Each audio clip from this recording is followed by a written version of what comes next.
অন্নপূর্ণা যোজনায় একটা বিরাট খুশির আপডেট কিন্তু চলে আসলো সবার জন্য। কারণ এবার কিন্তু অন্নপূর্ণা যোজনায় প্রত্যেকেই বলতে গেলে টাকা পাবে, প্রত্যেকেরই কিন্তু অ্যাপ্রুভ দেখাচ্ছে। যাদের কিনা ফর ফার্দার ভেরিফিকেশন ছিল তাদেরও অ্যাপ্রুভ দেখাচ্ছে, আন্ডার প্রসেস ছিল কিংবা আন্ডার এনকোয়ারি ছিল, ব্যাংক ভ্যালিডেশন ফেলুয়ার ছিল, rejected, may be further verification কিংবা ফর ফার্দার ভেরিফিকেশন কিংবা under enquiry more than 3 rooms in urban area এবং অ্যাপ্রুভ। এই ধরনের যে স্টেটাস রয়েছে, 8 ধরনের স্টেটাস রয়েছে। এই 8 ধরনের মধ্যে শুধুমাত্র যদি আপনাদের অ্যাপ্রুভ লেখাটা থাকে তাহলেই কিন্তু আপনি অন্নপূর্ণা যোজনার টাকা পাবেন। কিন্তু কিন্তু এর মধ্যে খুশির খবর সবার জন্য, স্টেটাস পরিবর্তন হচ্ছে। ভালো করে শুনবেন, এর জন্য আপনাদের কি করতে হবে, কাদের কি করতে হবে, সব আজকের এই ভিডিওতে আমরা ডিটেলসে বলবো। স্টেটাস পরিবর্তন হচ্ছে মানে আপনি যখনই ক্লেম করছেন তখনই কিন্তু স্টেটাস পরিবর্তন হয়ে যাচ্ছে, মানে তার থেকে 2 থেকে 3 দিনের মধ্যে স্টেটাস পরিবর্তন হয়ে আপনার টাকাও ঢুকে যাচ্ছে যদি ব্যাংক অ্যাকাউন্টে সব ঠিকঠাক থাকে। এবার বিষয়টা হচ্ছে কাদের ক্লেম করতে হবে, কাদের ক্লেম করতে হবে না ভালো করে বুঝে নিন, শুধু ক্লেমটা করুন। আর হ্যাঁ, আপনাদের আরো একটা সুখবর দিয়ে রাখি যে এখনো কিন্তু অন্নপূর্ণা যোজনার টাকা অনেকেরই ব্যাংক অ্যাকাউন্টে ঢুকছে, প্রতিদিনই কিন্তু ঢুকছে এবং এই মাসের 30 তারিখ অবধি সময় আছে, এখনো টাকা ঢোকার কিন্তু সময় রয়েছে। দেখুন, প্রথমত ফর ফার্দার ভেরিফিকেশন যাদের দেখাচ্ছে, ফর ফার্দার ভেরিফিকেশন তাদের কিন্তু ক্লেম করার প্রয়োজন আছে। যাদের ফর ফার্দার ভেরিফিকেশন দেখাচ্ছে তারা ক্লেম করুন। কিভাবে ক্লেম করবেন? আপনি দেখুন যে আপনার ওইখানে যে ডকুমেন্টস, যে কাগজপত্র যেগুলো আপনি স্ক্যান করে দিয়েছেন সেগুলো ঠিকঠাক দিয়েছেন কিনা। ঠিক আছে, তো আপনি সেগুলো ঠিক মতো দিন এবং সেখানে আপনি ক্লেম করুন, তাহলেই দেখবেন আপনার কিন্তু অ্যাপ্রুভ দেখিয়ে দিচ্ছে। যদি দেখায় আন্ডার প্রসেস, যদি আন্ডার প্রসেস দেখায় তাহলে কিন্তু আপনার এখন কিছু করতে হবে না।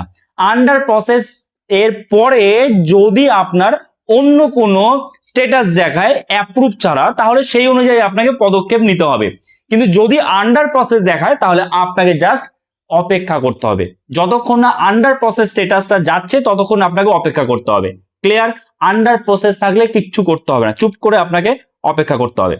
যদি বলে under enquiry pay income tax, under enquiry বলছে এবং সেখানে বলা হচ্ছে যে পে ইনকাম ট্যাক্স, যে আপনি ইনকাম ট্যাক্স পে করেন। এবারে দেখুন, ফর্ম ফিল আপের সময় অনেকে ভুল করে দিয়েছিল যে ইনকাম ট্যাক্স পে করতে হয় ইয়েস আর নো, অনেকে ভুল করে সেখানে ইয়েস করে দিয়েছে, সেখানে তো নো হওয়ার দরকার ছিল। তো এবার আপনি যখন ফর্মটা এডিট করবেন তখন আবার আপনি ক্লেম করবেন, ক্লেম করবেন যখন, তখন কিন্তু আপনার এনকোয়ারি হবে। এবার এই যে এনকোয়ারিটা হচ্ছে এটা কিন্তু এমন নয়, সাধারণত ক্ষেত্রে দেখা যাচ্ছে যেহেতু আপনি আজকেই ক্লেম করলে 1 থেকে 2 দিনের মধ্যে আপনার কিন্তু অ্যাপ্রুভ করে দেওয়া হচ্ছে, তাহলে সেই ভাবে যে আপনাকে ভেরিফাই করছে, কিভাবে ভেরিফাই করছে সেটা কিন্তু বোঝা যাচ্ছে না। ভেরিফিকেশনটা কিভাবে হচ্ছে, হয়তো তারা অন্যরকম ডেটা চেক করে বা যেভাবে হোক করছে, কিন্তু সেটা খুব তাড়াতাড়ি হয়ে যাচ্ছে। যারা ট্যাক্স ইনফরমেশন যাদের ছিল তারা যদি ঠিকঠাক মতো আবার ক্লেম করেন, সঠিক যে কাগজপত্র দিয়ে স্ক্যান করিয়ে, ডকুমেন্টসগুলো স্ক্যান করিয়ে, তাহলে কিন্তু আপনাকেও অ্যাপ্রুভ দেখিয়ে দেবে এবং সেটা 1 থেকে 2 দিন বা ম্যাক্সিমাম 3 দিনের মধ্যে একদম টাকাও ঢুকে যাচ্ছে। তো বিষয়টা হচ্ছে যদি এরকম আপনাদের ভুল হয়ে থাকে আপনারা ক্লেম করুন, ঠিক আছে। তারপরে দেখুন বলছে bank verification failure error code 2। এই যে এই আপডেটটা, এটা কি, এটাই কিন্তু যে আপনার সবকিছু ঠিক আছে, আপনার আবেদনে ঠিক আছে, শুধুমাত্র আপনার ব্যাংকে টাকা ঢুকছে না। কেন ঢুকছে না? আপনি ব্যাংকে গিয়ে কেওয়াইসি আপডেট করান, আপনি ব্যাংকে গিয়ে ডিবিটি লিংক অবশ্যই করান, আর আপনি যে অন্নপূর্ণা যোজনায় অ্যাপ্লাই করেছেন সেখানে যে ব্যাংক ডিটেলস দিয়েছেন সেগুলো ঠিকঠাক দিয়েছেন নাকি একবার দেখে নিন, ব্যাস, তাহলেই হবে। ওকে।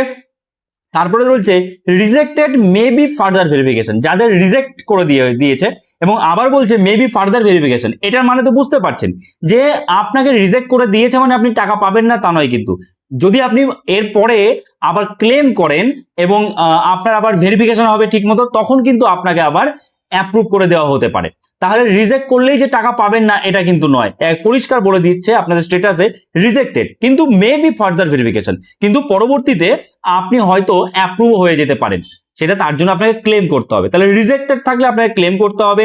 Under process, under enquiry pay income tax এরকম দেখালে ক্লেম করুন আপনি। তারপরে ফর ফার্দার ভেরিফিকেশন ক্লেম করতে হবে।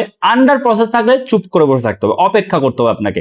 Under enquiry more than 3 rooms in urban area, under enquiry more than 3 rooms in under area, এইরকমও যদি স্ট্যাটাস আপনাদের দেখায় সেক্ষেত্রেও আপনারা কিন্তু কি করবেন, ক্লেম করবেন। ক্লেম করবেন, দেখুন এমন নয় যে আপনার বাড়িতে এসে কেউ আপনার ভেরিফিকেশন করছে, ক্লেম তো করুন, কারণ ক্লেম করলে কিন্তু অনেকেরই অ্যাপ্রুভ হয়ে যাচ্ছে 2-1 দিনের মধ্যেই। তারপরে মেন যেটা অ্যাপ্রুভ, মানে এই যে অ্যাপ্রুভ বাদ দিয়ে বাকি যে স্ট্যাটাসগুলোর কথা বললাম, কোন স্ট্যাটাসে কি করতে হবে আশা করি বুঝতে পেরেছেন। একমাত্র আন্ডার প্রসেস আর ব্যাংক ভ্যালিডেশন ফেলিওর, এই দুটো ছাড়া বাকিগুলোর ক্ষেত্রে কিন্তু আপনি ক্লেম করে দেবেন। আর আন্ডার প্রসেস হলে অপেক্ষা করতে হবে, bank validation failure error code 2 এরকম দেখালে আপনি ব্যাংকে যোগাযোগ করুন। ব্যাংকে গিয়ে সব কেওয়াইসি বা ডিবিটি লিঙ্ক ঠিকঠাক আপডেট করা আছে কিনা সেগুলো আপনাকে দেখতে হবে।